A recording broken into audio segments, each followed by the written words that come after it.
there's some sort of green light delay that's happening, but I'm pretty sure we're live. There's the green light. It's taking an exorbitant amount of time for the green light to appear. But Charles, I'm very excited about today's show because when I have the opportunity to do this, it's sort of what I always envisioned for Crowdsource the Truth. We're joined today by David Hawkins. David, how are you? I'm very well, Jason, and thank you very much for bringing me together with Charles. It's going to be a lot of fun, I think. Welcome aboard, and thanks for joining, David. Yeah, and people who saw the Dr. Corsi Christmas special will remember that this is actually the second time the two of you have had an opportunity to collaborate and communicate. But I think today we're going to have a really great opportunity to focus in on a subject that both of you have spent quite a lot of time and attention on, and that is the Rhodes Scholar program at Oxford and some of the various esteemed alums of that. Where do we want to begin with this, Charles? Well, I think we should introduce David and get his start with getting his perspective on whether Cecil Rhodes should be called Cecil Rhodes or Cecil Rogues. Well, thank you, Charles. He might have spawned some rogues, perhaps unintentionally, because he became an immensely wealthy guy as a result of borrowing money from N.M. Rothschild and Sons to finance the development of the South African diamond mines, and he became almost a virtual monopolist. So he was immensely wealthy, and perhaps we might be more interested in his leaving the earth rather than his arrival, because when he died, he left a vast estate. He had various ideas about implementing what he called, a 200-year plan. But it ended up that he created this scholarship scheme at Oxford University, where he'd been an alumnus at Oriel College. But interestingly enough, the people who lent him the money to finance the development of the diamond mines, which was N.M. Rothschild and Sons, also administer or finance or pay the wages of the Rhodes Scholarship Scheme. So if we want to talk about some rogues, I think that America might want to chew on. Well, first of all, let me make the statement that I believe in the Second World War, the British were looking at Rhodes Scholars or potential Rhodes Scholars as a means of planting double-cross agents around the world. And they managed, after the war, to hook some really interesting fish, including Bill Clinton, who in 1968 became a Rhodes Scholar. He didn't complete his graduate philosophy, politics, and economics, which is a subject that I might talk about a little bit later, because he was expelled allegedly for rape and dealing in drugs. So he swans off to Moscow for a year of grooming, I think, probably through British intelligence, until he eventually ends up back in the States as a faculty member at Arkansas University. Oh, in between that, he went to Yale University, where Yale University Press published the book on the double cross system, written by Sir John C. Masterman, who, if not the founder, was the brains behind it. And he became a don at Oxford University. And he had a lot of trouble in publishing the book in the United Kingdom because they said it would be a violation of the Secrets Act. But eventually he managed to use his friendship with the double cross insider, or I think he was working with the OSS, a man called Pearson at Yale University. And Pearson and Yale, through the Yale University Press, agreed to publish the book on the double cross system, which came out about 1970, I think. Now, without going too much detail, I believe that Sir John Masterman realized that the Rogue Scholarship and his double cross projects had gone rogue after the assassination of John F. Kennedy in 1963, which I think was executed through rogue members or rogue alumni of the scholarship scheme. So other people that went to Oxford University as Rhodes Scholars that I believe are very important is a man called Yves Fortier, right, who was a Rhodes Scholar in 1958. And he's a lawyer, a well-established lawyer who grew up, or at least operated out of Montreal. And he would have been 28 at the time of the assassination of JFK. and I believe three men, Ferrier, Clay, and you can always remember that third name, Jason. I can't. It's Rubio or Rubino. Jack Ruby, David Ferry, and Clay Shaw. Yeah, I don't think Jack. No, it's not Jack Ruby, but anyway, it is a man beginning with R. They chartered a plane allegedly and flew up to Montreal during the year 1963. Right, that same year, Lee Harvey Oswald was seen in a hands-off Cuba protest in Montreal. And I have reason to believe, I'm still working on it, that the man who coordinated their visits to Montreal and the subsequent play of the assassination of JFK was E48. But I'll move on. Wait, so that's let me stop you there for a second, David. I see here that E48 was chair of the Norton Rose law firm. That's a very important law firm. Norton Rose. Always a Rose in the name of the law firm. I mean, we're laughing, but Compass Rose, the Rose Law Firm. And, you know, David and I have investigated this former NFL player named Richard Mendenhall, who has a production company called the Nappy Rose Production Company. No office, it's a P.O. box. So there's something about that rose. It's also the logo for the Democratic Socialists of America. Norton Rose is a very powerful law firm. But anyway. It is, and it merged with Ogilvy Renault, where E48 was a senior partner.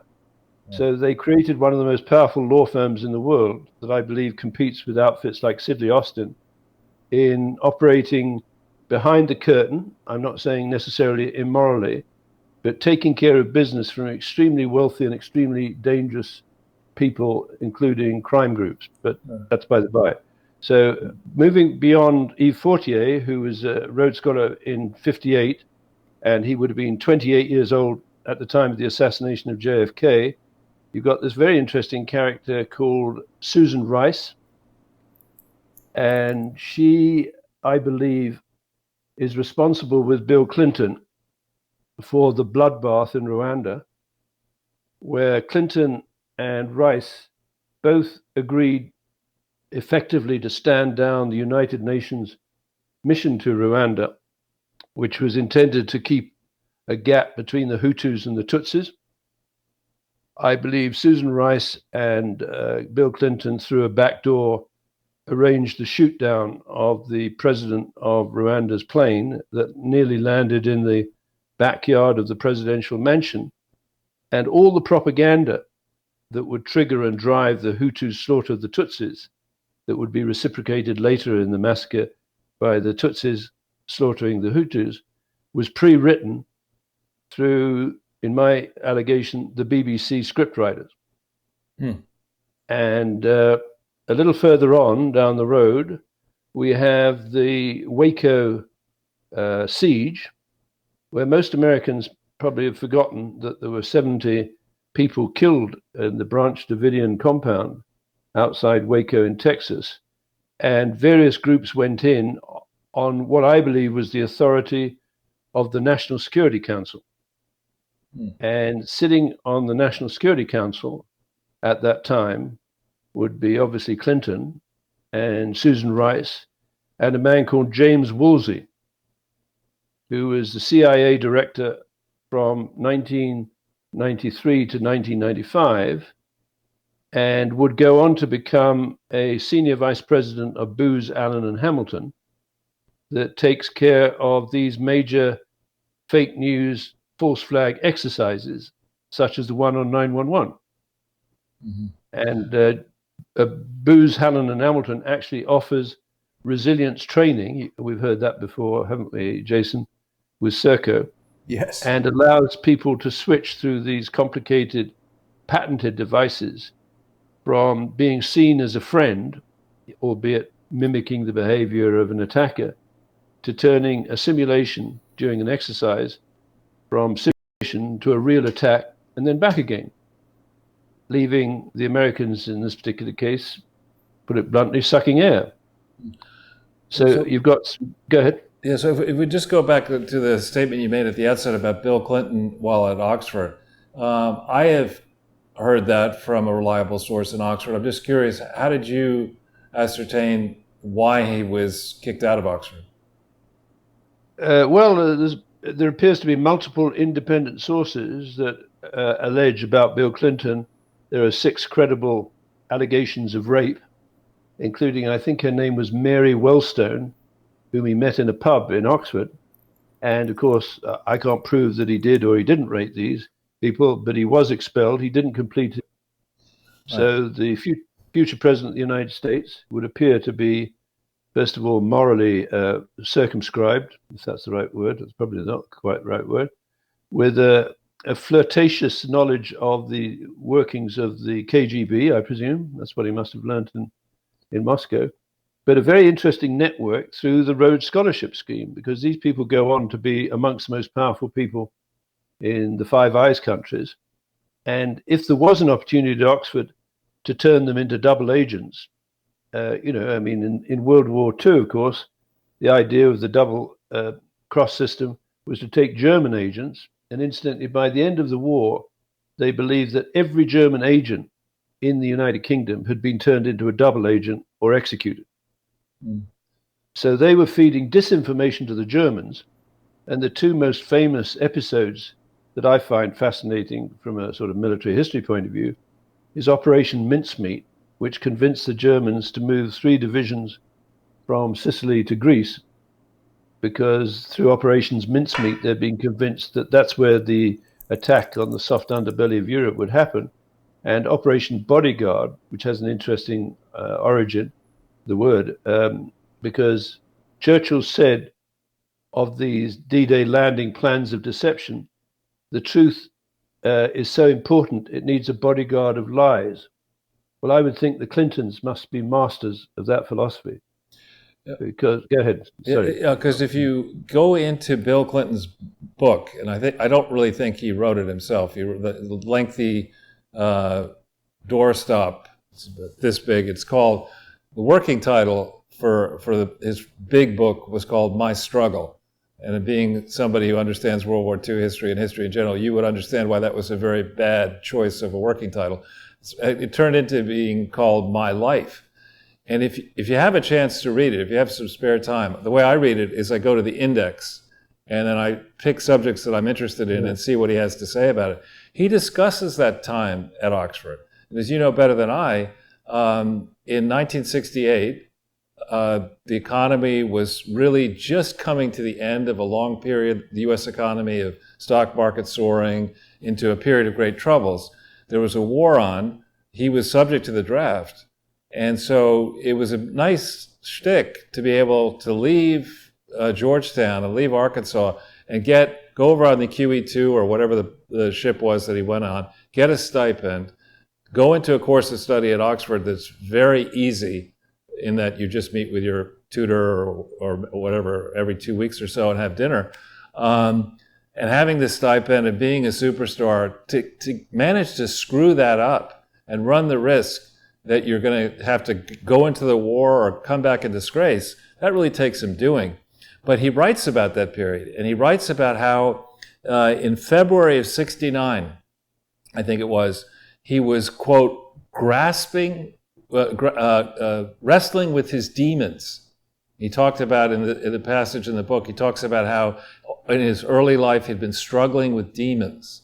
And I don't know what that is, whether it's, the crazy way in which he was raised, not knowing his real father, the fact that he was overweight as a young teenager and very smart in a backwater town. Who knows what it was? Maybe he was wrestling with his sexual orientation. But he somehow managed to find himself by February of 1969 at an apartment in London that was rented or maybe owned by someone I believe was in the CIA, a Citibank banker, who then spends a close relationship with Bill Clinton as he evolves. This Citibank banker hosts Epstein-style, lots of young people in the apartment for parties. And you don't just go down to London from Oxford. It's not you could do it and get back in a day, but it's a bit of a thing. And a bit odd that he would be down in the Carnaby Street period in London so frequently. And Who was that banker? I think it was David Edwards, I think is the name. It's in the book. And Edwards then moves later to Arkansas to work for the Stevens family. Edwards arranges in the book, according to several books, Bill's book, arranges after they have their short honeymoon in Mexico. Edwards supposedly contacts Bill and says, "Hey, I have enough frequent flyer miles to take you and Hillary to Haiti in 1975. Now, what's wrong with that sentence, do you think, David? Well, that's a pretty expensive trip, and you're probably going to get compromised on the way, aren't you? Well, what's wrong with that is that in 1975, there were no frequent flyer programs that gave you air tickets. Oh, really? Yeah. So, and this is in Bill's own writing. So what I've heard about the Oxford period from somebody who was on the inside at Oxford who checked is that one of the people that he may have attacked went on to become a famous professor at Oxford, and they did not want that person's name revealed. She didn't want the name. She didn't want to press charges, but that indeed he was kicked out. And as you know, it's one thing to be kicked out of Oxford in, let's say, October or November of your freshman year, your first year to 2-year program. But if you've gutted it through 2 winters at Oxford back in 1968 and 69, when the rooms weren't that insulated, and it was miserable until about maybe April or May, you really had to do something stupid and bad, because you had only 60 days and you get your degree. So must have been really onerous. Well, I'm interested in the phrase, which I hadn't heard before, that he was wrestling with the demons. And if I may, I mean, that sounds to me like Lucifer is tempting. I mean, you've heard of the Luciferians, no doubt. Oh, yes. That is tempting Bill Clinton, who may very well have become a very adept and adroit Luciferian to survive as long as he has. But let me just talk a little bit about the demons that these people seem to suffer from, and the penetration of key sections of American and Canadian and Australian and New Zealand and the United Kingdom governments with psychopaths. Right. And I'm talking now about the kind of people who in fiction, and this brings back to the BBC, that are portrayed in a very successful BBC program called Killing Eve. And the 2 characters in Killing Eve are very interesting, because I think it was Elmer Davis, who was the head of the U.S. War Information Office, who had as one of his staff Maria de Blasio, who is the mother of Bill de Blasio. Really? Right? And Elmer Davis, during the war or prior to the war, he said the best way, easiest way of inserting or introducing propaganda into people is to insert it through the entertainment media, right, such that they don't even believe they're being propagandized, which is a very shrewd comment. And I believe this is how they got Bill with his demons hooked up into this network. And if you watch any episode, the one I like is, I've seen the trailer because I can't bear to watch the whole thing. It's such garbage. The BBC's Killing Eve, called Chop Chop, Killing Eve. You'll see the behavior. There's a very attractive psychopathic assassin who can switch brilliantly from being a rather sexy, convivial creature, if that's the right word. Yeah, there you are. Now, if you leave that up, Jason, you'll see as it develops while I'm talking. Well, we might get pulled off of YouTube if I leave it up, so we'll just leave it at that. Okay, but anyway, there we are. There's the axe, and this turns into a slasher killer movie. And the other woman is a former MI6 intelligence officer who resigned. Now, I don't know about you, Charles, but I look at the media as offering role models to the watchers. Killing Eve has almost become a cult picture or movie or series inside the United States. It's got tremendous rating. The acting is very good. But just think of anyone who wants to go into intelligence, a female, or has tendencies like Bill Clinton demons, which maybe Hillary Clinton has demons. Maybe. And you offer these 2, and it's a kind of, and I'm not making any judgment, but these 2 women dance together. So I think in the Wikipedia entry, they share a mutual obsession. I don't know if you've got any comments on sharing of mutual obsessions and some of the characters you talk about, Charles.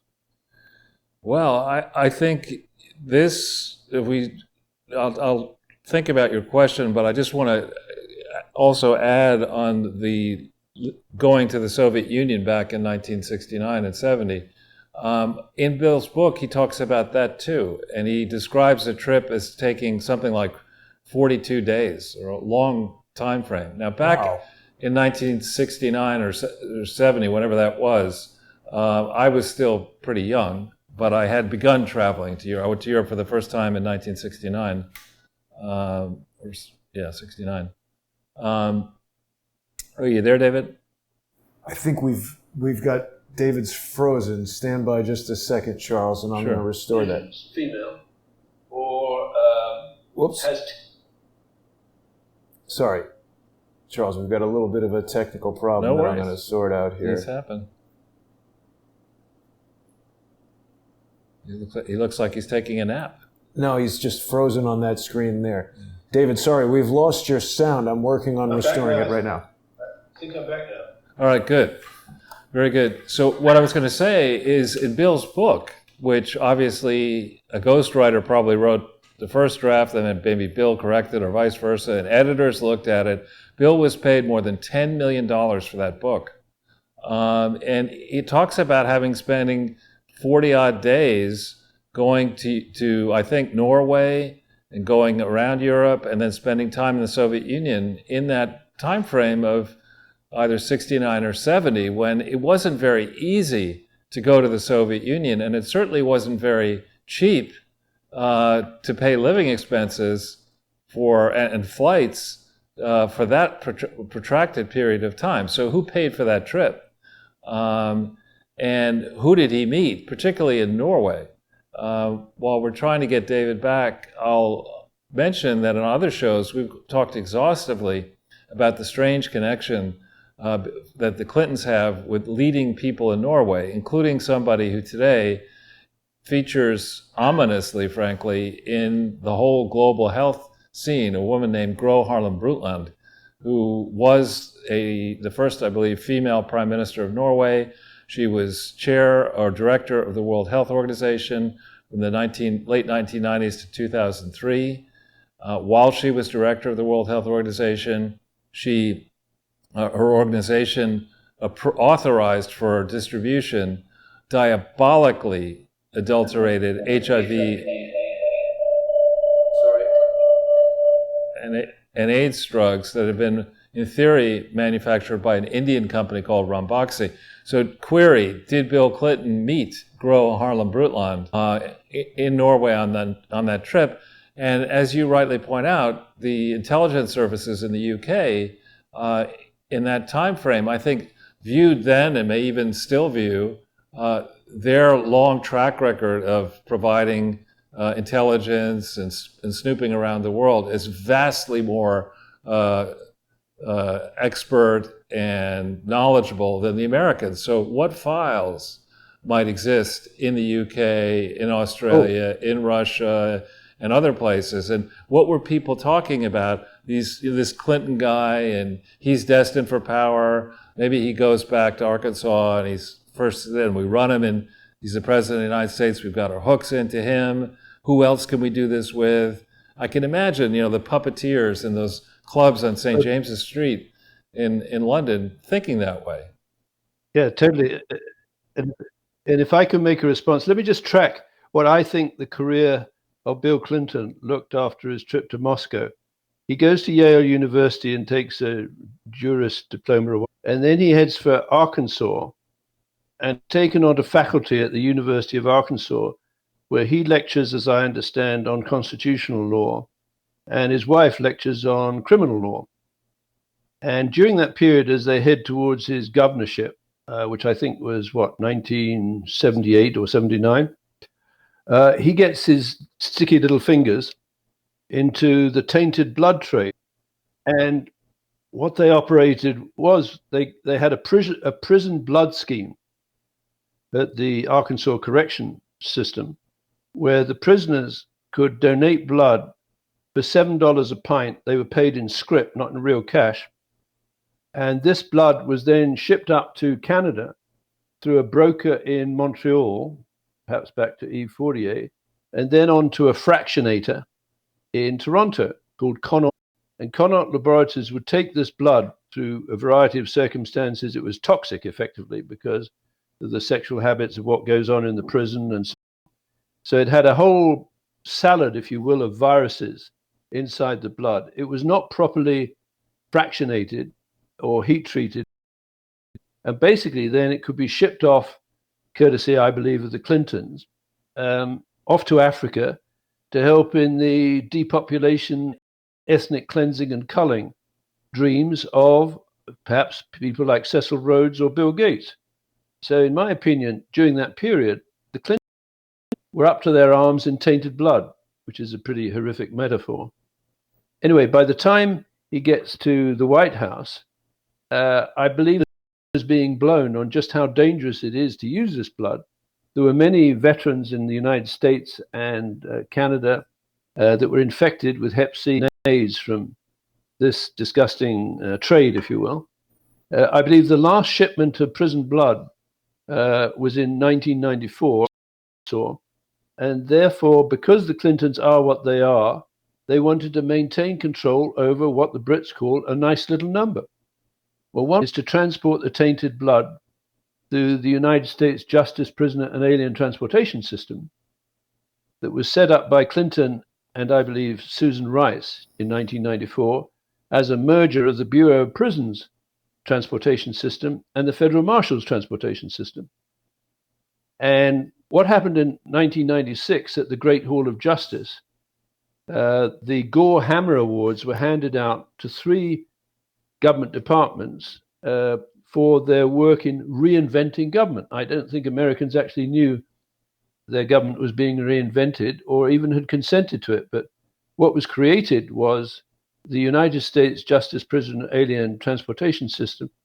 That prize, or Gore Hammer Award, was given to, I believe, Christine Marcy, the sister of Phil McConnell.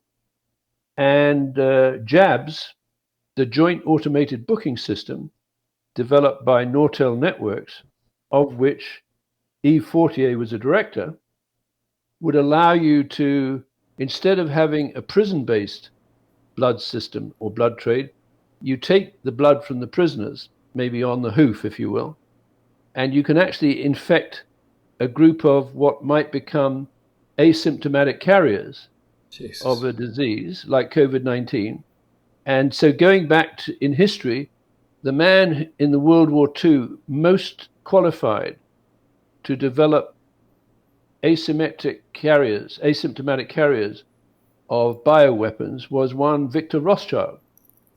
Extraordinary man, brilliant, right? He was a biologist and a zoologist, lectured, I think, at Cambridge, believed to be a member of the Cambridge 5 spy ring, right?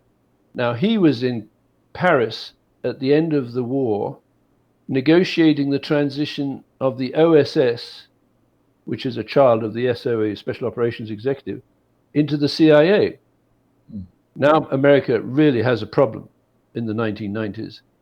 Because what was happening, I believe, is under Operation Paperclip, Nazis in concentration camps and propaganda and rocketry and so on were getting a clean bill of health with forged backgrounders called through Operation Paperclip and being sent to the United States and infiltrated the CIA. And there we are. Thanks, Jason. There's this very interesting guy called John Shalikashvili, whose father was a Waffen-SS major, Dmitry Shalikashvili, and an aristocrat.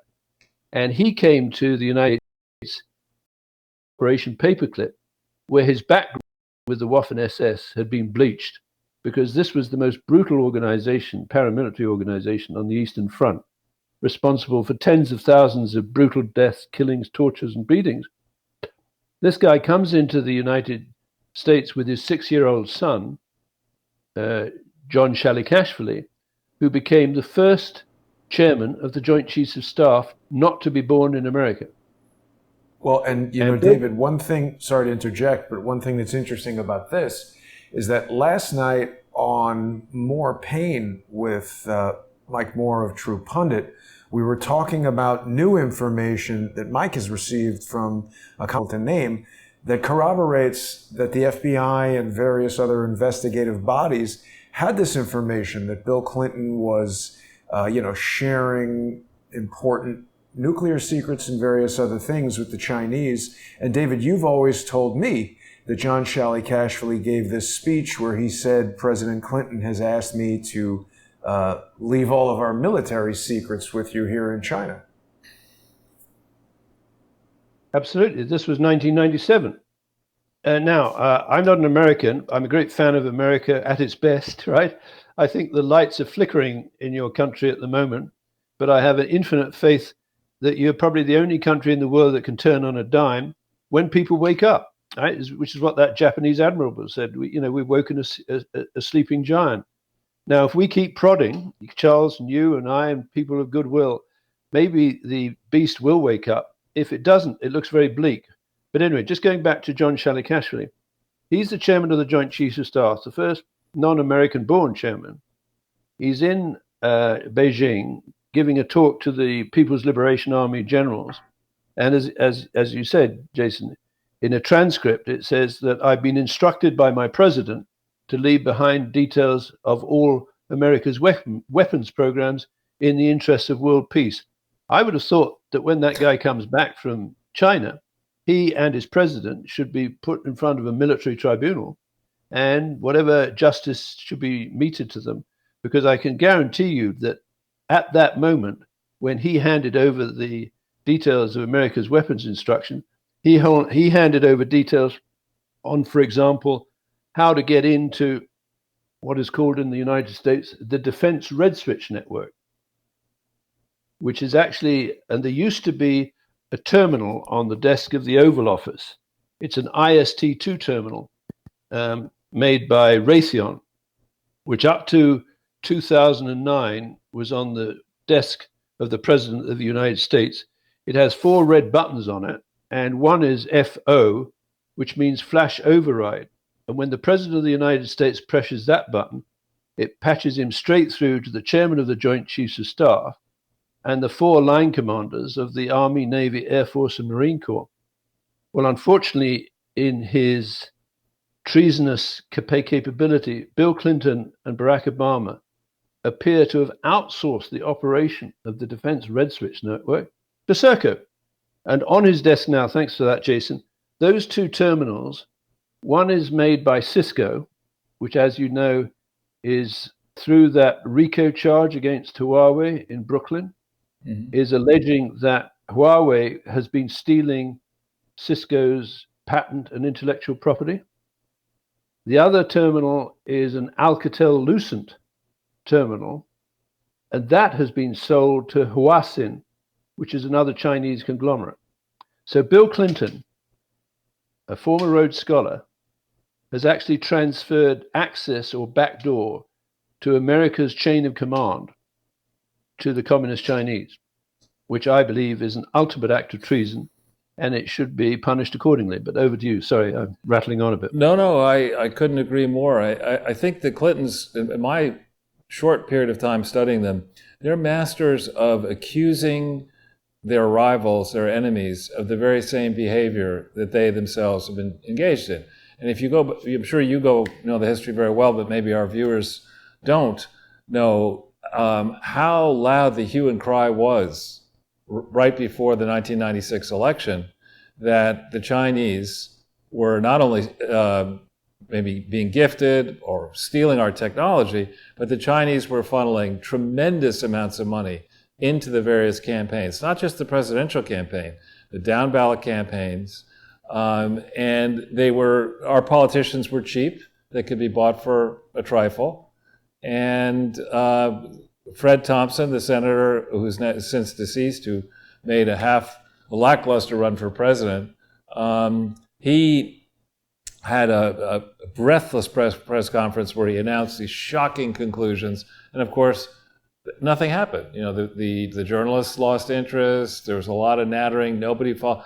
But you go back to really before Bill Clinton, go back to 1988, look at the UNCTAD data comparing China and the United States, look at the number of people in both countries, make your own estimate of what percentage of the consumption is consumed by the top 10% in the US and the top 10% in China, then look at the bottom 90% in each country. In 1988, the Chinese economy wasn't even as big as a peanut. It was minuscule. And thereafter, the investment money that was poured into these projects, advised by various investment banks from around the world and lawyers and accountants and consultants, they spent tremendous amounts of money putting up these factories that are meant to serve the entire global market. And having done all of that, sitting here in 2020, the Chinese economy remains, the bottom 90% of Chinese people don't spend that much money. There isn't a market in China, a deep market in China, for example, for cars and for high-ticket items. There are a large number of, I would argue, derelict or near-derelict factories. And there's a tremendous, no one knows how much debt there is in China or anywhere for that matter. And we find ourselves in a place where, Orange Man the idiot, which is the way the people here in New York City might describe Donald Trump, he saw this a long time ago. It was a fool's parade to go and say, well, we have to fear China because once they become the number one player in the world, they may treat us poorly then. So let's kowtow to them now, and let's, give away our position to this nation that is far from being advanced, is certainly not a nation that's going to treat the Chinese well. They're certainly not going to treat the Manhattanites or the Vancouverites or, anybody else who doesn't happen to look Chinese and be in the right part of the party. So Donald Trump saw that a long time ago, and people like Kissinger and the Bush family and the Clintons and Obamas and Gore and Hollywood and many bankers, they've sold us down the river. And I think Donald Trump has put us exactly in the right place now. I'd rather fight with the Chinese today than have my children have to fight with them 20 years from now, 20 more years of stealing our technology. I think if you're looking for a list of people to put to death for treason, the Clintons would be pretty high on that list, from what I know. Right. Well, So I believe I've identified a potential money laundering, hedging, and gambling model that the people like the Clinton foundations are exploiting.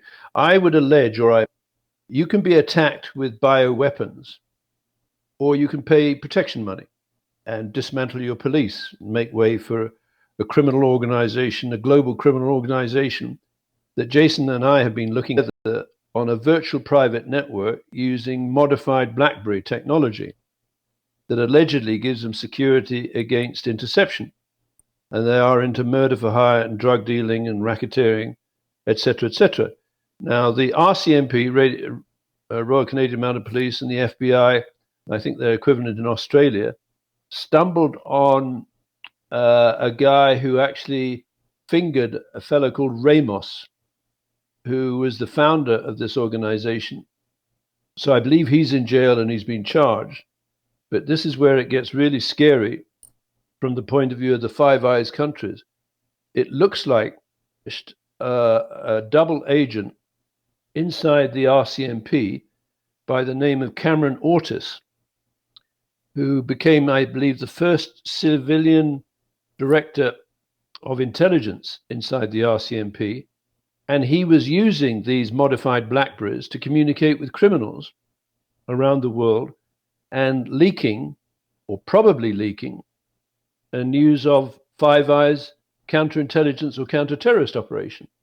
So basically, through Canada, I believe that these people have actually infiltrated the command structure or the communication structure of the Five Eyes countries such that they know what Donald Trump plans to do before he does. And I believe that they've infiltrated the National Security Council. The last show I had with Jason, we were talking about that, because as far as I can tell, it's the National Security Council that determines whether or not the support for the United Nations mission to Rwanda to keep the peace is withdrawn, or whether to go into Waco with incendiary flamethrowers and kill 70 people, 24 of whom were young black British men and women and their children. So it's a slaughter.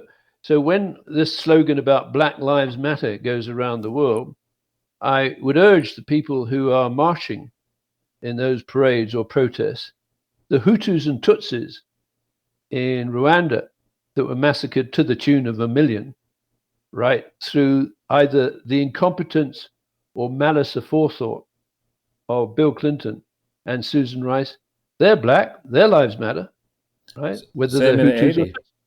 Sorry? Same in Haiti. Same in Gujarat, India. They're not African, but they're dark. Same in the tsunami region. Same in Katrina. Same in on and on.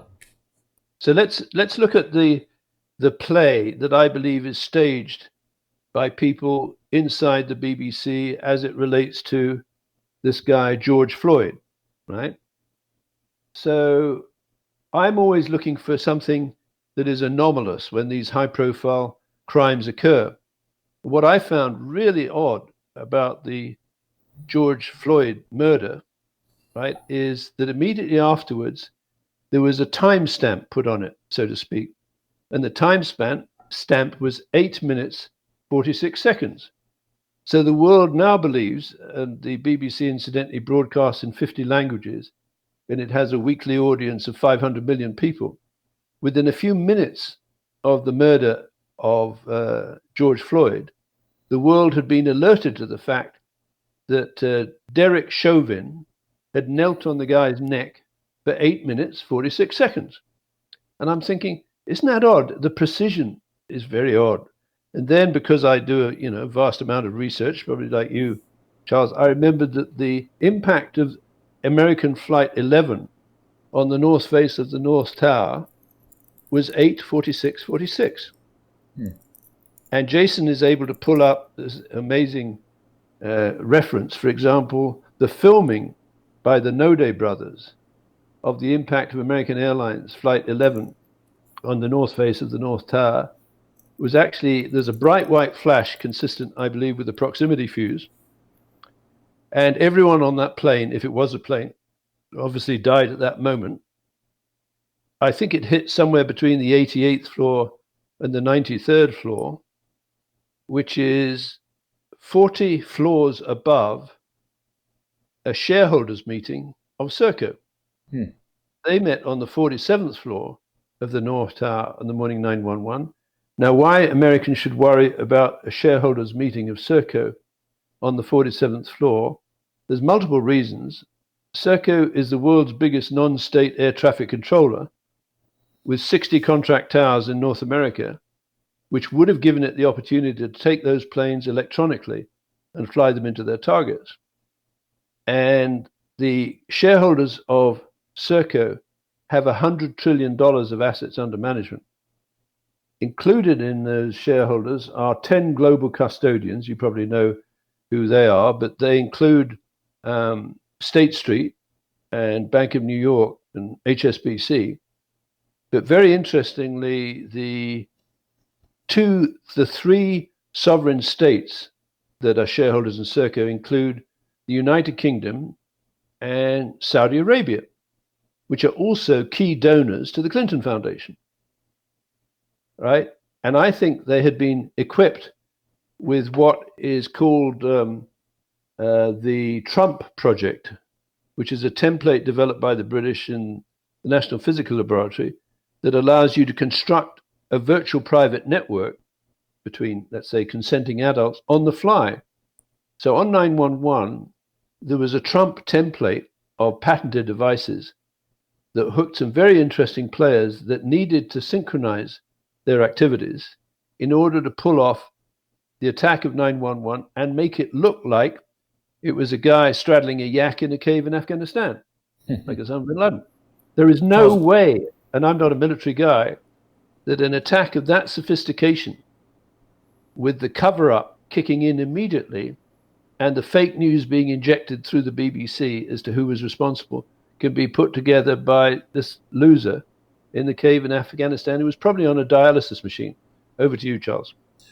Well, or Jason, I think you about to say Well, something. I was just going to ask you, Charles, what do you think about a system called Trump in 2000 from Serco? Interesting. I haven't looked at Serco. I'll have to look. They must have public filings, so I'll take a look and see what I see. Yeah, I'm glad to get you guys together and kind of, get this chocolate and this peanut butter, if you know what I mean. If I can just jump in there, Yeah. Serco's investment banker is N.M. Rothschild and Sons, which is also the investment bank for Donald Trump and Queen Elizabeth II. Well, be careful with that one, because in the case of Serco, it may well be they have a long-standing relationship, but with most Americans, they use many investment banks. I worked for 11 years at Dillon Reed, and from 1980 to 1991, that firm was subsequently acquired by ultimately UBS,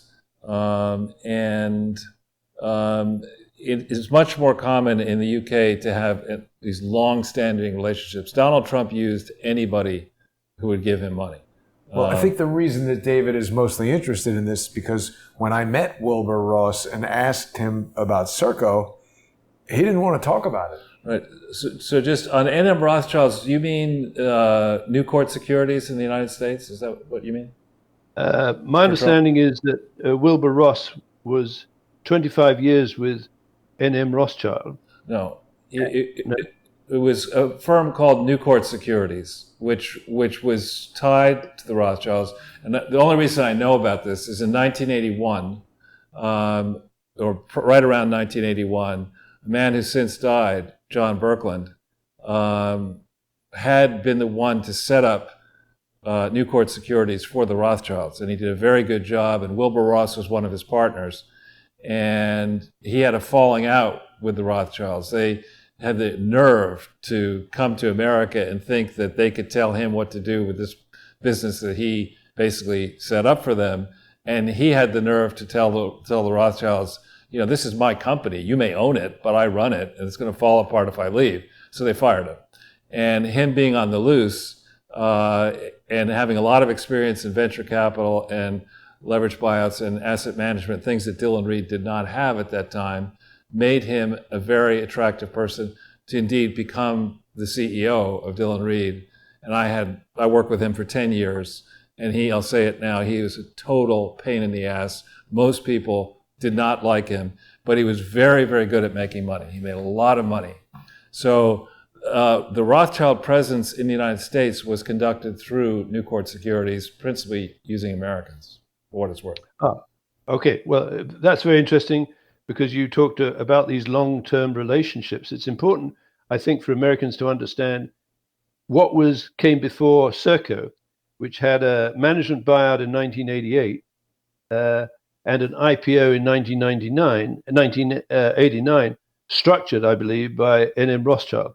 Really? Because prior to that, Serco was called RCA GB 1929, Radio Corporation of America, Great Britain, 1929. And they were the people who appear to have developed or helped to coordinate the development of the cavity magnetron and the proximity fuse and the radar systems that were shared through the Tizard mission with Americans in 1940. So in September of 1940, Sir Henry Tizard, and I worked with his grandson when I was working in artificial intelligence in the UK, Andrew Tizard.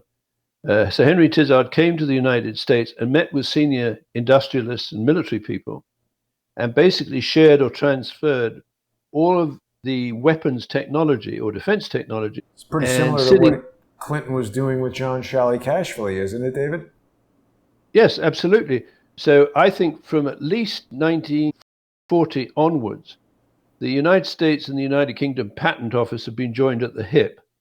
And you may know, Charles, that in the 1980s, I developed advanced systems and applied for patents for what I call the deductive computing machine and the object-oriented fractal paintbrush that would allow you to analyze data like this pandemic spread data and see if you could develop a model that explains it.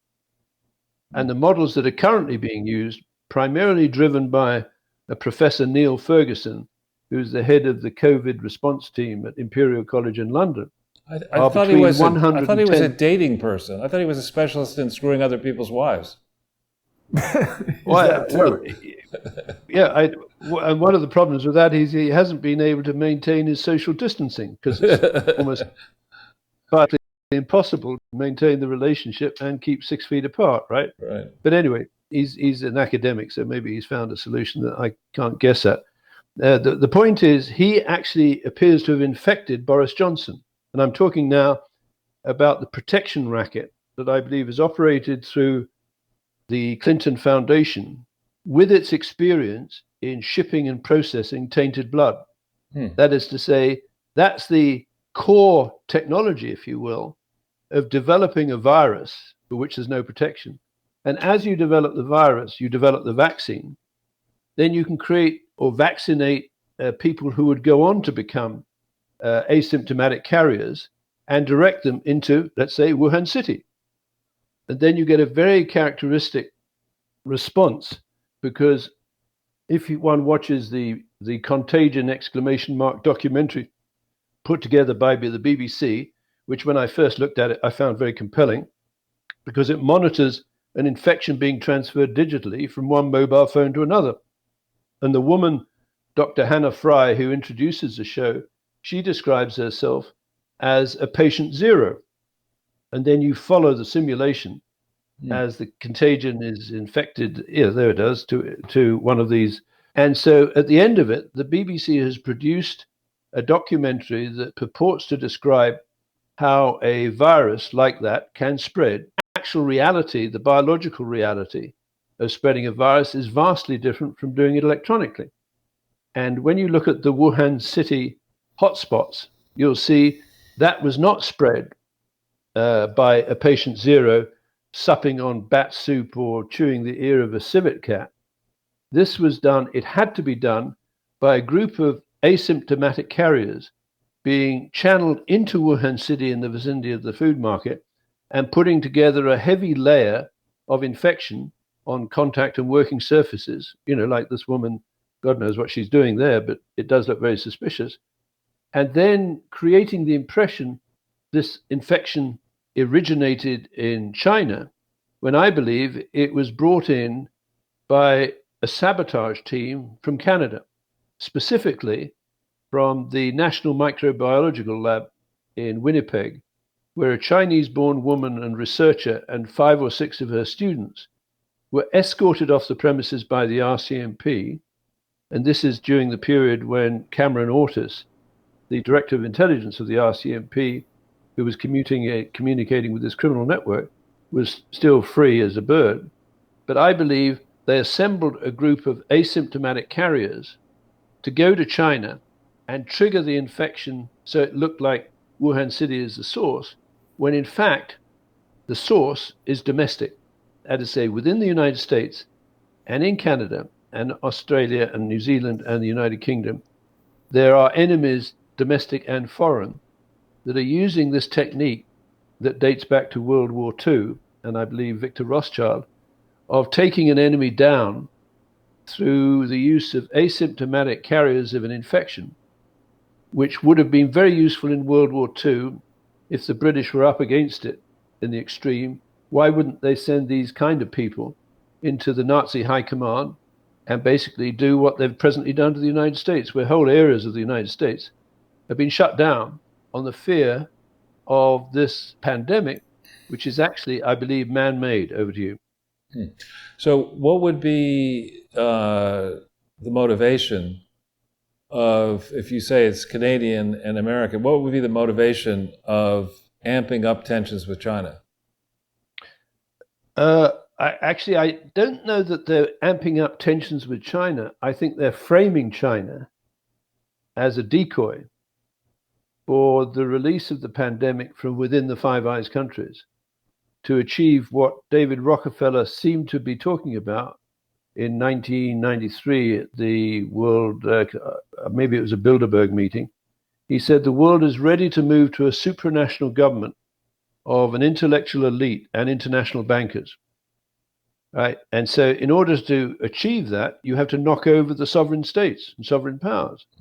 One way of doing that, I guess, is to reduce the trust the citizen has in the governors of their country, to the point now where they turn to organizations like the World Health Organization or whatever to give them peace of mind and health. Over to you. Yeah. Well, I mean, I think if that was their plan, I think what they're missing is, at least in our country and I think in other countries, maybe not even as far back as 20 years history, has revealed just how arrogant and how ignorant leaders of big bureaucracies, whether it's at a General Electric company, whether it's at a department of the government, whether it's a national leader. And the last thing we need now, because national governments aren't working so well, because they're all gamed, is to submit ourselves to being ruled by unelected, unaccountable, faceless bureaucrats of multilateral, multinational organizations and NGOs that manifestly haven't ever done anything correctly. I mean, you look, at least with the League of Nations, they had the good sense in the 30s, and I forget when, to disband, because they said, obviously this isn't working. I mean, look what we have in Hitler, look what we have brewing elsewhere. This isn't working, let's give up.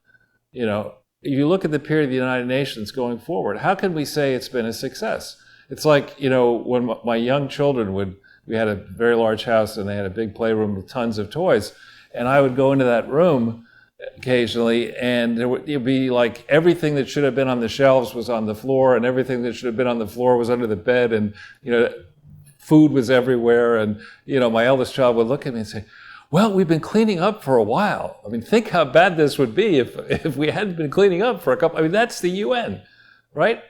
I mean, how can the UN say that it has done anything correctly? I mean, how can the CIA, for that matter, say that they've done anything correctly? How can leaders in both parties who didn't listen to Eisenhower let this military-industrial complex, and now it's gone to more than just military-industrial, it's technocratic, media, academia, what passes for academia. I mean, what has happened here, I think, is the humbling of experts. I mean, if we go back to March 16th and Fauci and Birx talking about this model, which we had to believe in, that no part of it is correct. They've been proven absolutely wrong in like 30 days. These same people want to rule the world by model. So I agree, it's probably people like that who had a plan, but unfortunately for them, that plan is now being exposed. And people are shaking. For one, I was a Republican. I don't consider myself a Republican anymore. I'm certainly not a Democrat. I don't like either party. That kind of dynamic is going on around the world. People are saying, why do we need to spend so much money on government? Well, the most amount of money, I guarantee, if you really did the math, that each of us spends is on government, because it's your direct taxes and it's the taxes that are taken out of everything that you buy, not just the VAT and sales tax, but the companies pay tax and the employees of the company. That's our biggest expenditure. What do we get for that? Endless war, endless panic. Experts who say, give us $100 billion, now give us $2.2 trillion for COVID, but don't look too closely where it's going to go. People are tired of all that. Well, I think, Charles, people don't know some of the remedies, and I'm not a lawyer, but I've always been interested in this kind of subject. Some of the remedies available under the common law, like my understanding is people have an equitable right to trace their assets as they move through government or whatever.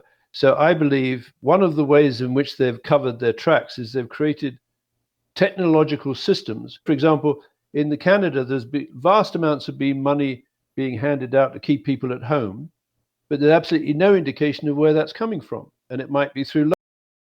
Now, if I just mention, because I know we're sort of running out of time, I just want to mention this Trump project that was initiated at the National Physical Laboratory in Teddington, which was taken over by CERN in 1994. And the Trump project is basically a means of creating a virtual private network, an ad hoc network between consenting partners, if you will, which at first blush, as Jason pointed out, what the hell's the use of the connection between these three? So Serco created a Trump project, which is basically a virtual private network for three rather extraordinary organizations. One is the Israel Aircraft Industries, which provides drones and weapons, etc., etc. The other is Her Majesty's Revenue and Customs, which will be the equivalent of your IRS. And the third is very interesting from my background in the oil industry. It's Lloyd's Register, where they go to an asset like the Deepwater Horizon, and they assess the security on the horizon, the platform, and they report back to the Lloyd's market so that the insurers can work out what kind of premium they should charge. Now, with the Deepwater Horizon, this extraordinary explosion, I'm convinced with my background, because I used to work on oil fires or help put them out around the world, that was sabotage. And I'll tell you what I think happened.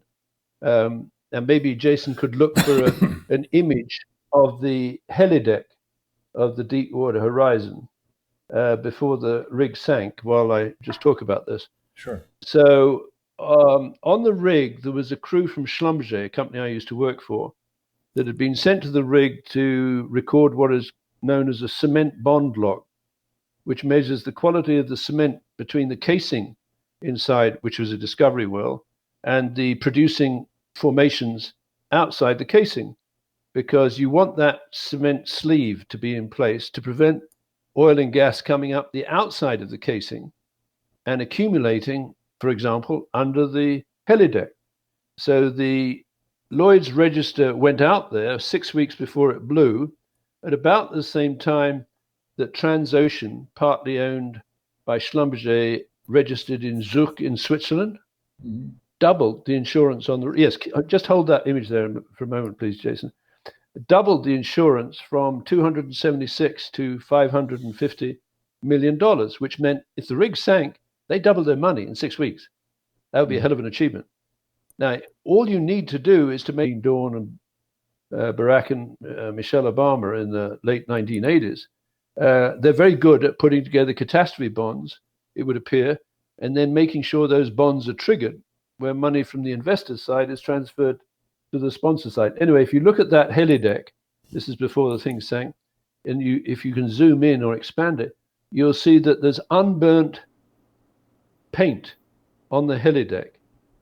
And that very odd shape of a rectangle cut into the helideck tells me that Lloyd's Register, or it would be a reasonable line of inquiry, placed an incendiary device to be remotely activated when gas accumulated underneath the helideck to blow the sucker up.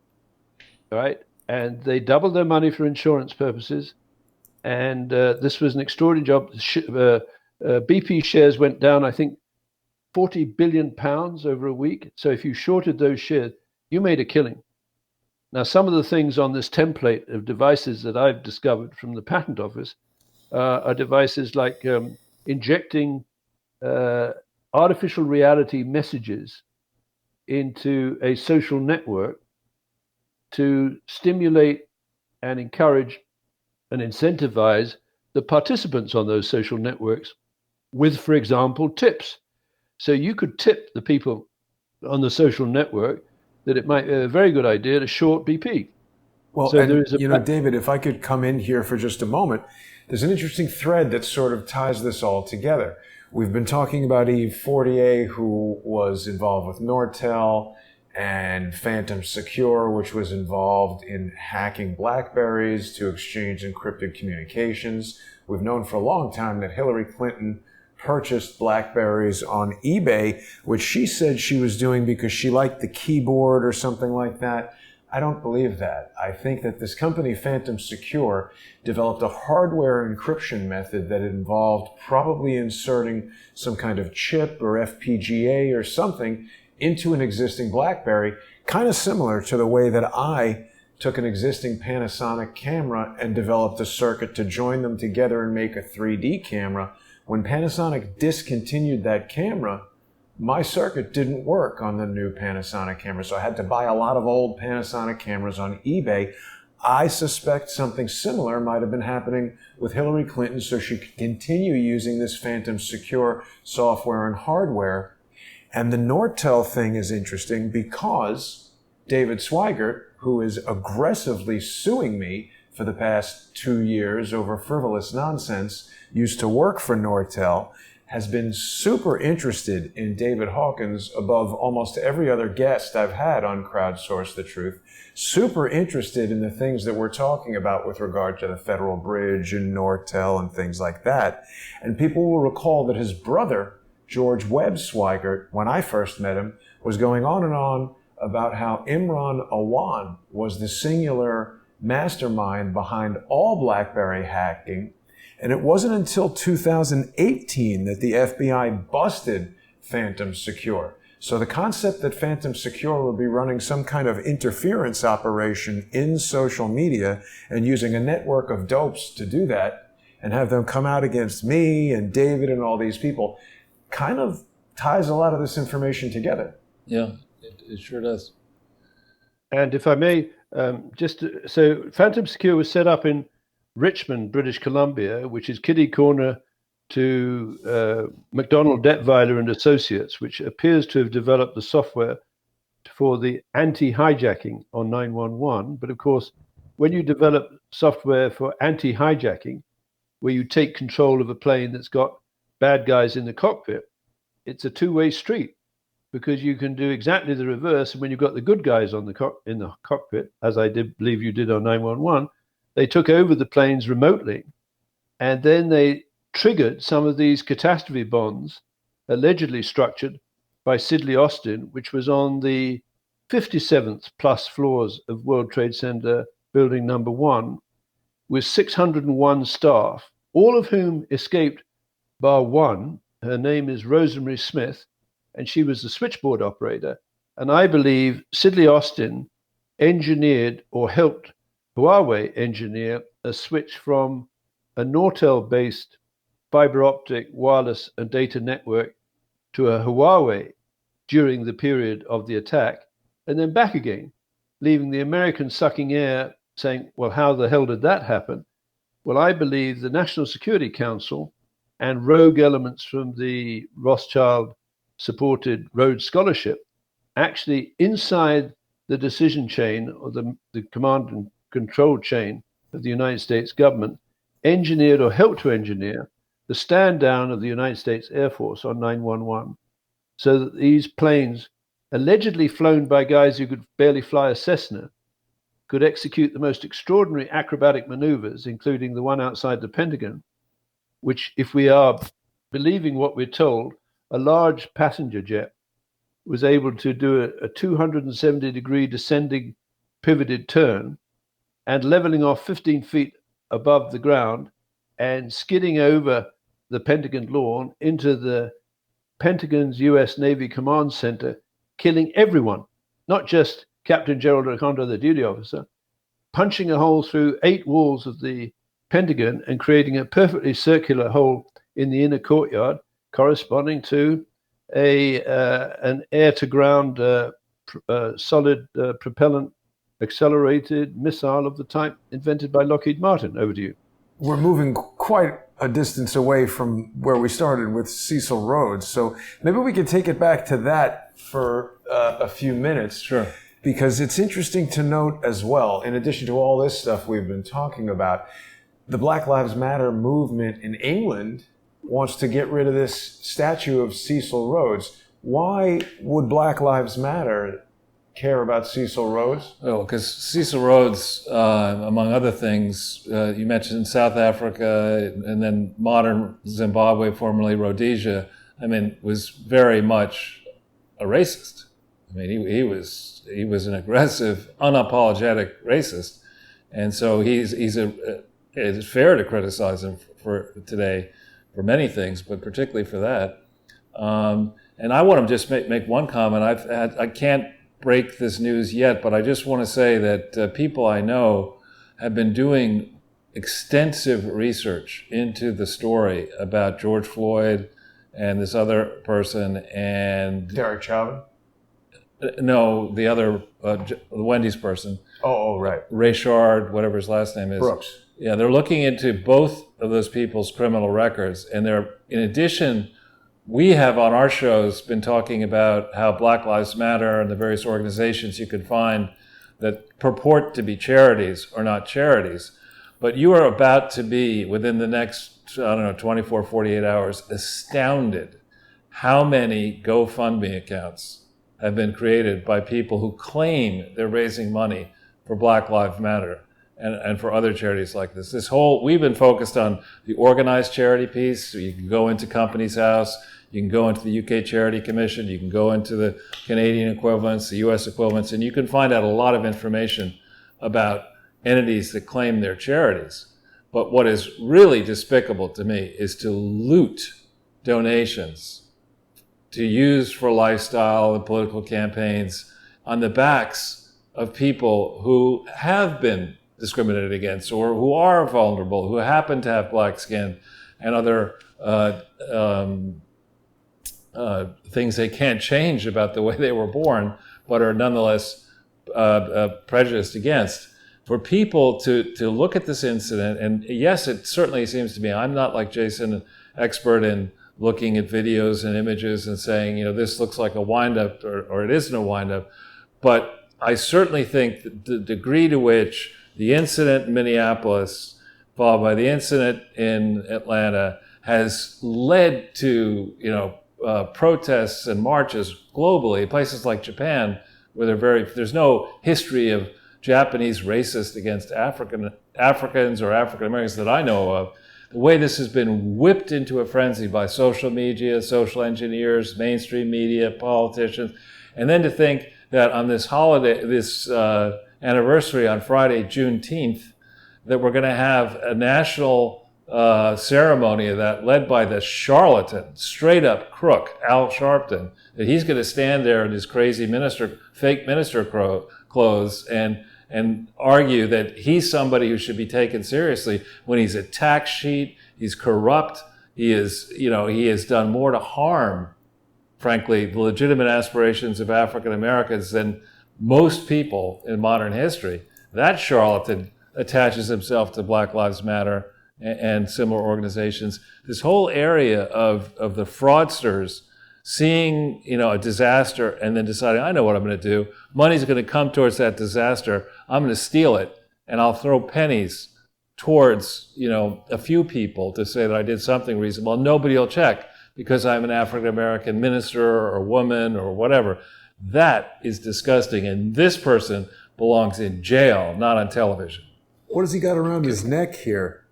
Holding hands and somebody looking at it. Can I just make a couple of points there?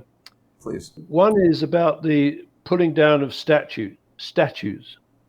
Now, the British obviously have a lot to answer for in respect to their role in the slave trade, but they didn't invent slavery. And if we talk about the slaves that were picked up from West Africa, one of the biggest slaving tribes that would transport slaves from East Africa to the coast of Nigeria would be the Luo tribe. Right. And historically, those are the antecedents or ancestors of Barack Obama. Right. Absolutely. So he's associated genetically, if you will, to a slave trade. That doesn't make him guilty of supporting the slave trade. Now, the British Navy or the Royal Navy was the first organized global entity to stop the slave trade. So it deserves a certain amount of credit. Now, when you put a statue down and then you burn the books and you erase the historical narrative from the education of young people, basically there's a phrase, if you forget your history, you're condemned to relive it. I would rather see that they change the plaques or around those statues and you give a full story of the role of this individual in financing the slave trade and connect it to how eventually there was a reaction in the United Kingdom primarily against the slave trade, right? So that's another issue. Now, when we fight against the rapid spread of propaganda, I think the work I've done and some of my connections, because I happen to be a friend of the former Director General of the BBC, Greg Dyke, who up to 2004, and then he stepped down because of the issues with the sexing up of the arms of Iraq and that sort of thing. When we look at the BBC, as I say, It's got a weekly audience of 500 million people. In many of these incidents, I'm convinced that the script writers at the BBC have prepared their press release before the incident occurs, right? And then they're using this Trump technology, which is essentially a very powerful virtual private network injector of fake news to trigger the news associated with, for example, the guy being knelt on, George Floyd, but withholding the news that the Derek Chauvin and George Floyd knew each other. They worked. He was a security guy, Chauvin, who used to sit outside in a police car and presumably, I don't know, take money from people who were being shaken down inside the nightclub. But they knew each other. And George Floyd had, I think he'd been in jail 5 times. One of the incidents, he was holding a gun to the belly of a black pregnant woman. So he's by no means an angel. And I'm not an unarmed combat extra, but what a lot of people have been telling me is that the bulk of this guy's weight is being put on his right leg, and George Floyd is COVID positive. And that would be consistent, in my opinion, with the BBC and organizations like the Clinton Foundation operating as a protection racket. They're threatening cities or countries with the spread of a virus through asymptomatic carriers unless they dismantle their police, pay protection money, etc., and basically bring in your revolution through the back door that would make Bernardine Dawn, possibly Hillary Clinton, and Michelle Obama absolutely delighted. Over to you.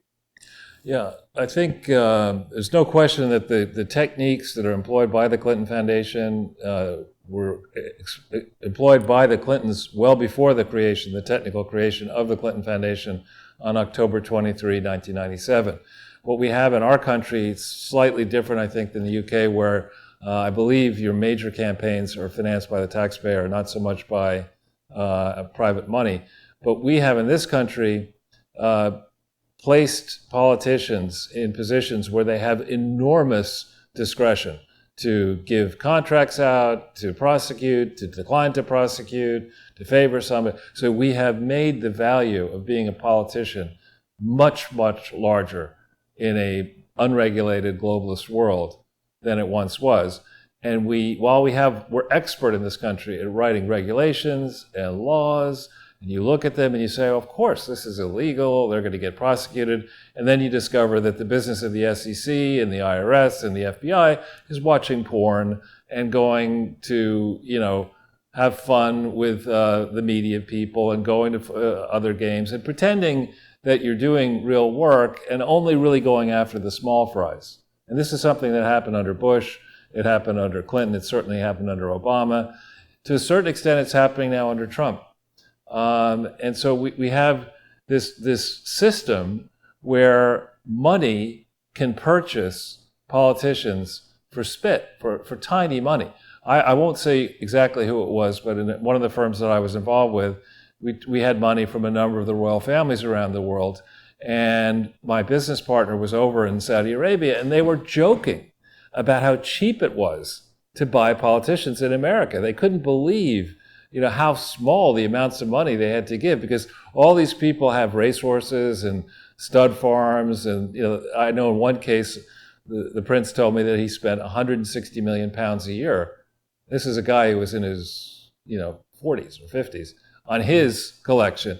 And, of politicians or horses? No, horses. Oh. He spent more on his horses than he spent on the politicians. He couldn't believe how cheap it was to get, to gain influence. And I think that's true around the world. You talk about, Jason talks about In-Q-Tel, and you think about if you're running the CIA or the NSA or its equivalent, and you find some dumb schmuck who is prepared to say, "Yeah, I invented Facebook. Yeah, I invented Facebook," and you say, "All right, we'll let you say that you invented it, but what you're going to do now is you're going to encourage everybody around the world to reveal intimate details about their preferences, where they are, whatever. Well, we're going to suck right up into our computers and hold that out over various people we want to influence." I mean, there's been this we've been living in an illusion, I think, from 1988 forward, maybe further back, that people in the private sector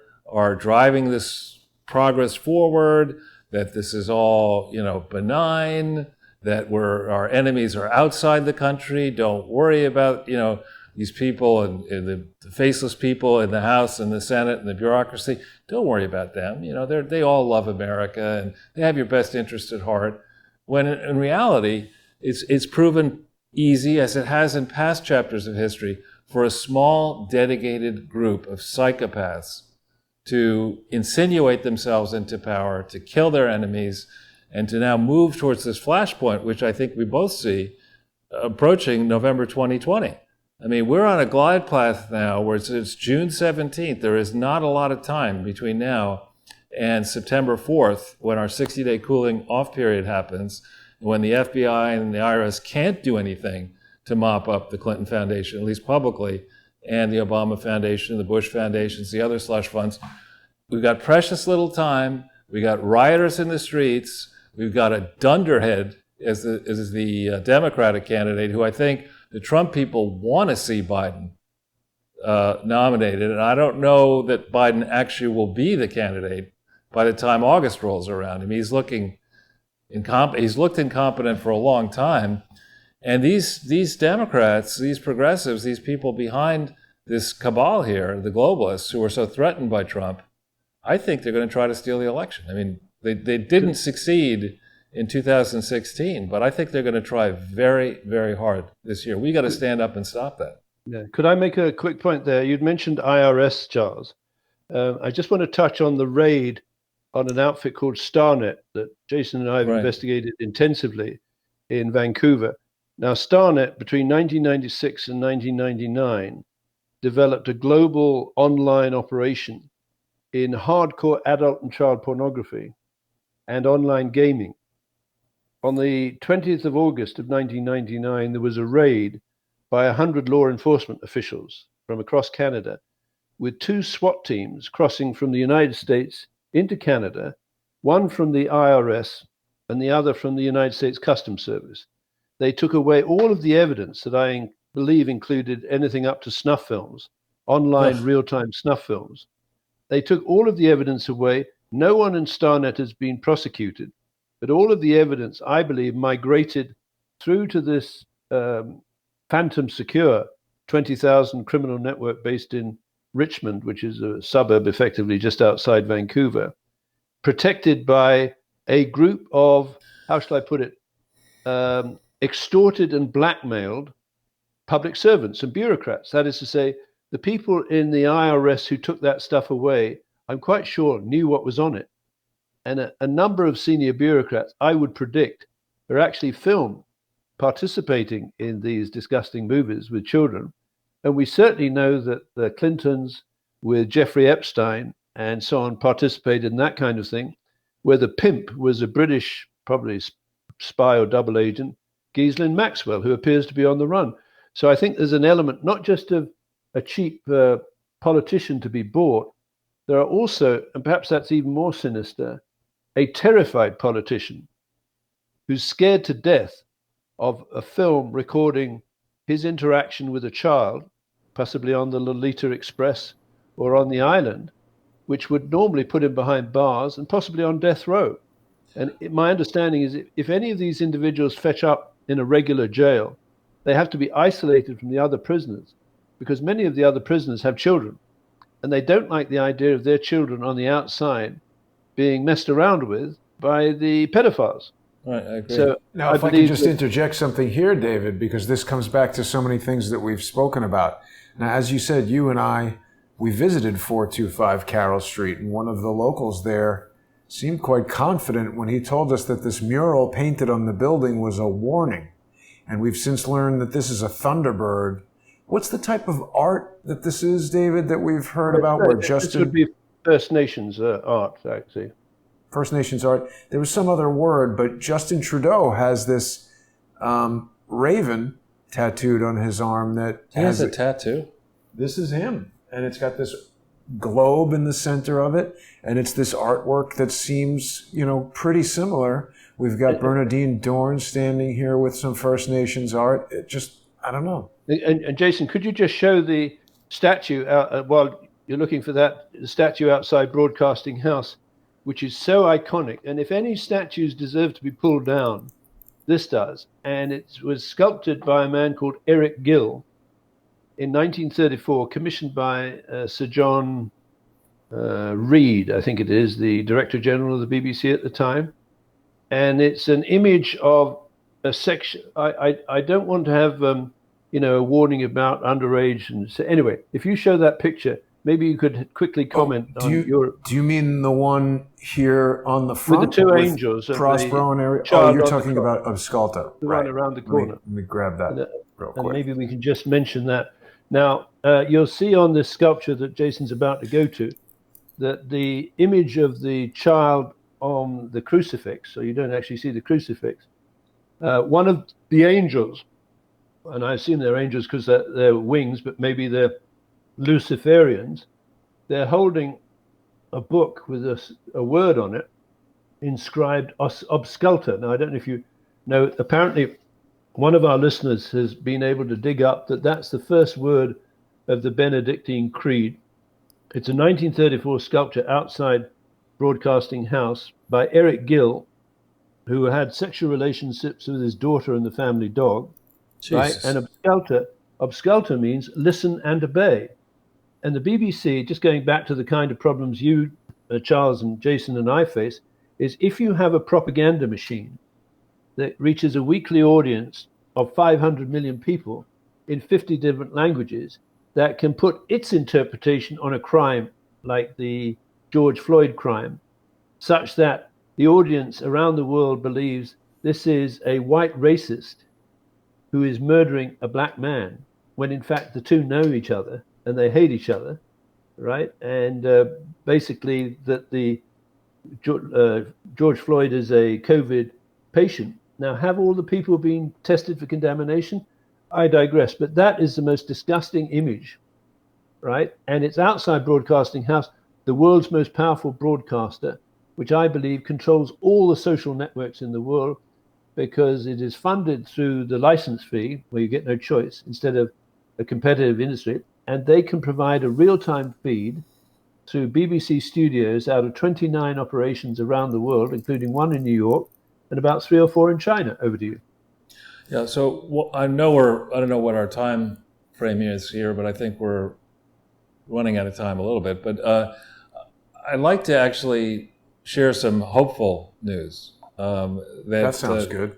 I don't know if you noticed, David and Jason, that William Barr allowed the executions of 4 child rapists to proceed. Federal. This is the first time since in quite a long time that federal executions are going to proceed. I think that's significant. It's a good thing, actually, that the justice will come to these people. But it's also, when we think about the number of different networks, what's the one up in New York State that they rounded the fellow up, was connected to? Nexium. Nexium. You have a number of different networks. There's the one long ago up in Pigton, in the pig farm. Pig farm. But that came from StarNet. Right.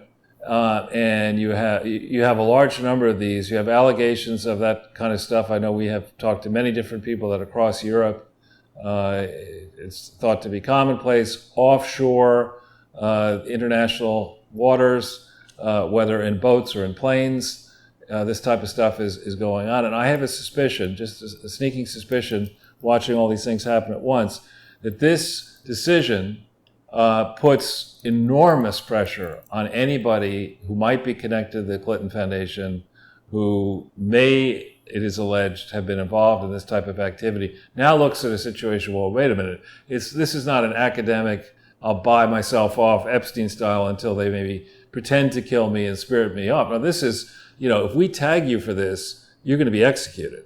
So that kind of pressure is, I think, amping up.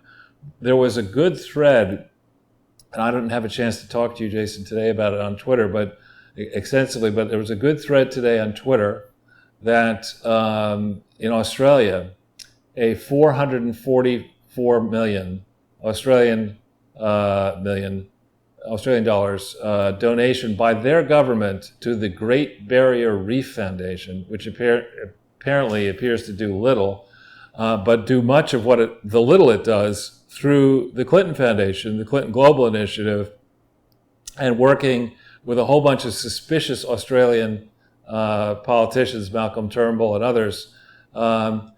So this, here it is. This is a long, I think it's a 15-part thread that I would encourage people to look at. Michael Smith in Australia has done a lot of work reporting the Clinton Foundation to Australian authorities as well to the FBI in Australia. And we're seeing, this kind of stuff spill out. We're seeing things spill out. We saw the announced merger of the Foreign Office with DFID in the UK, and I believe that, I know that DFID was actively involved with the Clinton Foundation, promoting projects around the world where the Clinton Foundation had no authority to do any of that work. I suspect that hundreds of millions of pounds has gone missing, maybe more than that, if you count the UK government's involvement in something called Unitate and other schemes that are associated with the Clinton Foundation. So we're seeing developments there. I'm aware that I think progress is occurring in places like Norway and France, and I suspect, if you're sitting there and you're William Barr, and he's, I guess, almost 70 years old. This is his second stint as Attorney General. I doubt he wants to, if Trump gets reelected, spend another 4 years as Attorney General. Maybe he'd do another year or whatever. He's been working with Durham. We have a Freedom of Information Act request was published yesterday. John Huber's emailed some of them back and forth with various parties, including someone we've had on the show, Matthew Whitaker, that appear to show that Huber and, that Durham was likely working on this matter well before we originally thought, and that multiple other attorneys have been working. So we're here at June 17th. If you're going to indict and prosecute and reach plea agreements, you want to get that done soon. We have a Trump rally on the 20th, and Trump has been taking lots of slings and arrows over the Black Lives Matters related incidents and protests. He's apparently sold or released over 1 million tickets. There's going to be massive interest in this rally on Saturday, which I think should be fascinating to watch, just as a spectacle. They're talking about moving it outdoors, which even better. Yeah, because they're already on him about spreading coronavirus and everything, but he could do it in such a way that doesn't look like a kind of a knee-jerk reaction by saying, oh, you know what, it's so many people, we need to do it outside now. And then if they say, oh, but you got all these people gathering outside, it's a direct comparison to the protests. Right. So it sort of becomes a non-thing. So I'm not and I've been on the Clinton Foundation for over 5 years, fully appreciating in the beginning that it was a massive scandal, and that to put it right would take a lot of time and require a lot of effort, and that nobody internationally was going to do anything until the U.S. did something. That's the refrain I get back from my friends around the world, saying, look, if it's so serious, you've got an IRS, you've got a Department of Justice, you've got an FBI, why don't you lead and we'll follow? Yeah. And I get the impression... It's not actually a bad argument. It's an excellent argument, but what I'm telling you is I believe it's important for people to follow the L.W. Doyle USA on Twitter. That's the financial bounty hunters. They have been tweeting more actively of late and providing videos and more evidence of what they're doing in the U.S. tax court. I think there are quite a few moves afoot here. And I also think that the Clintons are becoming, like bad leftover food that's in a fridge for way too long. I'm becoming familiar with that. There's no point at this stage, in coronating Hillary Clinton as Queen of the United States on November 3rd. Her day is done, and they just can't stop grifting. Bill and Hillary, Chelsea, and Barack Obama and his family, they just can't stop doing it either. So I think, you've got this very interesting set of facts. We've got a lot of hard work and evidence, and all the videos I've done with you, Jason, and work that you've done would look at the Clinton Foundation and say, oh yeah, that's legitimate. I mean, there's a lot of barking mad fools who are saying that, Charles. I want to share something with both of you just in the last few minutes that we have here, because these are the types of things that catch my attention. You told me about this Terramar project, Charles. I've found this logo, I don't know. First of all, it looks very sexual. The T is basically penetrating the M, and that's quite odd. But it just, I mean, it almost looks like someone lying down having intercourse. But then I noticed this Young Risk Takers logo. This first came to my attention because it was on a T-shirt being worn by George Floyd in a pornographic film that he was the star of. And I think it bears some kind of resemblance to the Terramar logo with the Y penetrating the R. It just seems similar. Yeah. Well, yeah, I think that we've done quite a few different shows, and we're going to have on Epstein and Epstein-related matters, we're going to have at least one of the authors of Alana Goodman and possibly her co-author, Daniel Halper, are going to be joining us soon in coming weeks. They have a good book out on Epstein. There are other books out on Epstein. Epstein's official story is 100% bullshit. I mean, it is just straight up implausible. No filler, no additives. Nothing. It's just grass-fed. No, this is pig-fed bullshit. I mean, it's just rubbish. He did not get a real teaching job at Dalton. He was never a real investment banker or investment advisor. He did not create a firm where he got billionaires to give him power of attorney over all of his assets. He did not just happen into those properties, whether they are the fancy houses in America or the islands. None of this is true. And what's more, people like Epstein, if assuming our intelligence people, and there are very good people in our respective intelligence services. We haven't met them yet. What? We haven't met any of them No, I'm yet. sure there are some. They had to know. They had to look at this Epstein story and say, it's a fable. I could actually, now that I think about it,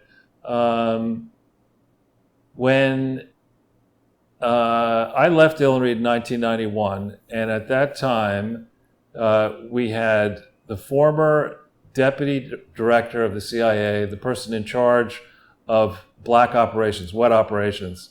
I was a managing director. He was a vice president. That's crazy. And he was a really smart guy. He was number one in his class at Yale when that mattered. He was Italian American at a time when being Italian American in New Haven, you were on the wrong side of the tracks. He went in at a time, was very class conscious back then. He was number two in his class. His best friend was Bill Buckley. Number one in his class. Bill Buckley was number two. Buckley wrote the book, Who's on First, dedicated it to Dino Pianzio. And, Dino actually lived in the Village. I was living in the Village then, and he was much older than I was. And we had, that could be his son, Dino J. Pianzio. But didn't William F. Buckley work for O.J. Simpson? He had I don't know about that, but Dino, he had a son patents named Dino Pianzio as well. If you look at, just Google Who's on First in Buckley.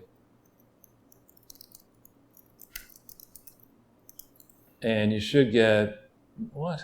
What's on second, Charles? We'll have to look for this later. All right, well, whatever. The behavior by 1989, 1990 that is known of Epstein would certainly have come to the attention of the U.S. intelligence services. Absolutely. He was a partner with a man who subsequently was convicted of fraud and spent I don't know how much time in prison. The SEC would have been after him. There would have been extensive files on this guy. And I know from my experience doing legitimate deals involving public companies, the SEC, because I was doing this from 1982 to 1991 at Illenreid, the SEC had powerful tools to figure out who I knew, what my connection, what I was doing. I mean, there's no way that Epstein went from who he was, his background, to who he claimed to be legitimately. No way. Could I just make a point, yes, Charles, please. about his neighbor? So his neighbor would be Howard Lutnick in the mansion in Right. New York. And Howard Lutnick has a patent for interactive wagering on event outcomes. And one of the event outcomes, I believe, that was being wagered on 911 was the body count for Cantor Fitzgerald, Jesus. which was an alarming 658 people. Because what Sidley Austin has created with these catastrophe bonds and sidecar arrangements and tax shelters, there's a great slug of money that's a dark pool, but you can enter that slug of money with a virtual private network of the type described by Trump, and you can place bets on the times of death of high-value targets or body counts at mass casualty events. So with inside information distributed through this patented device network, you can make people exceedingly rich out of the misery of others. Over to you. Well, David, actually, in a manner of speaking, the catastrophe bond itself is betting on deaths. You're counting on a catastrophe happening. But I think we're tapping on a next episode, perhaps. Sure. And definitely the Sidley Austin abuse of tax shelters is something that, if Charles doesn't know about that, would be interesting bit of information exchange. But I think we'll leave it here for now. I do want to remind our viewers, if this is the first time that you're seeing David Hawkins, you can watch him every Friday on patreon.com/reverse-CSI storyboards, as well as patreon.com/crowdsource the truth and Subscribestar. David and I do a show called Discovery CSI. We've changed the name. And people can also learn more about David by going to his website, which is reverse-csiscripts.com. David's got extensive details about the research that he's done. You can follow the videos that he and I put out on YouTube. You can also join him on Patreon there. And don't forget to follow David on Twitter. He is on Twitter at CSI Hawkins. And David, thank you very much for joining us today. We will be back on Friday to explore some more of this. And Charles, it's been another great episode of Closing In. I'll see both of you guys very soon. And thanks everyone for watching. Thanks so much, David. Yeah, thank you, Jason, and thank you, Charles.